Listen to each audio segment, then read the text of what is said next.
Good morning and welcome to Ray's Crafty Creations. This morning I'm going to be looking at how to use my alcohol markers when I'm colouring an image. As you can see, this image has been coloured by alcohol markers. I prefer to use pro markers, although I do use illustrators and I've got some Copics, and they all mix and match perfectly well. Now the image that we're going to be working on today is this one here.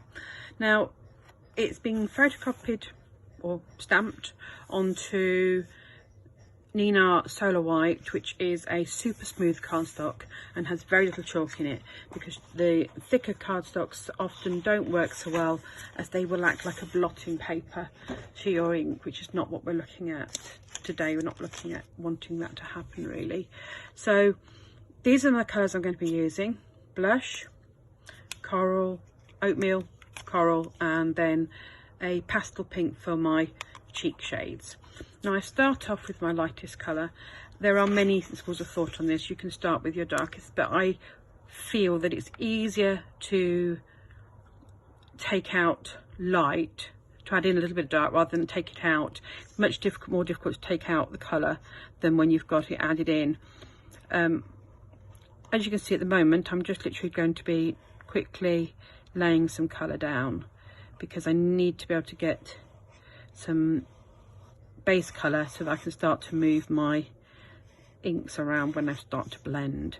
Now I'm literally just going around the edges, because this just saves me a little bit of time and worry about being not quite so neat necessarily when I first start off. So I'm literally just going over the edges so that I'm not going to end up going out of my lines quite so much, although it's not a major issue if I do. Okay.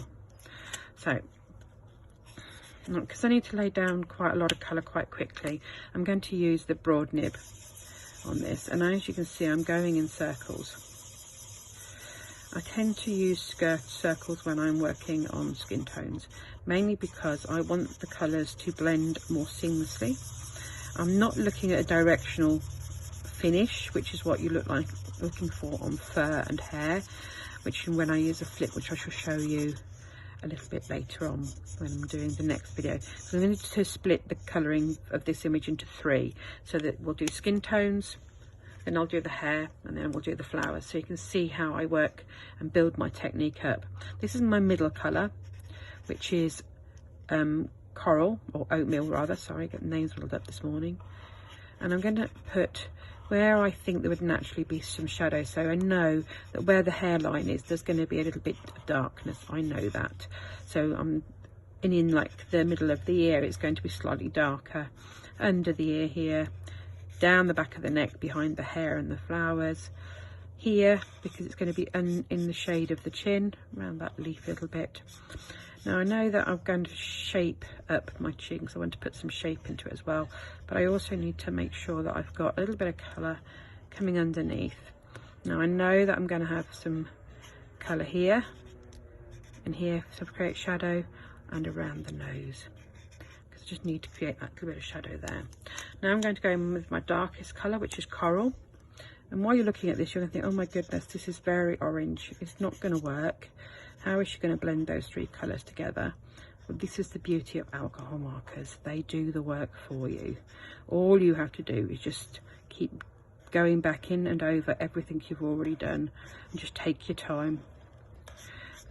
And one of the great things about alcohol markers is that it doesn't have to be, if I want to leave it at this point because I've got somebody knocking at the door, I want to make a cup of tea, I can do. It's not going to ruin it, because I can go back in later and start blending again.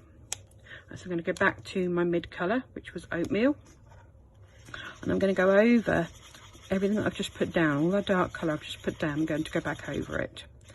Okay, and I'm going, as you can see, I'm working in small circles, going round and round. Okay, a little bit of colour in there.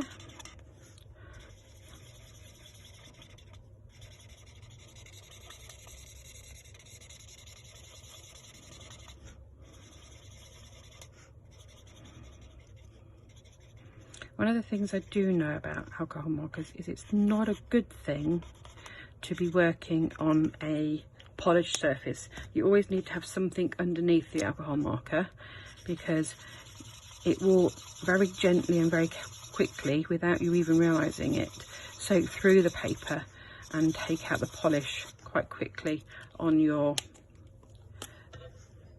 table for you, which is not necessarily what you're looking for.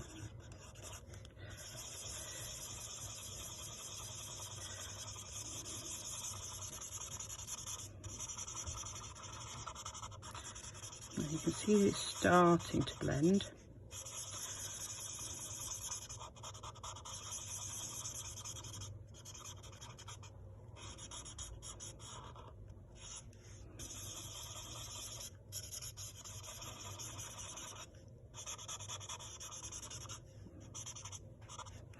Right.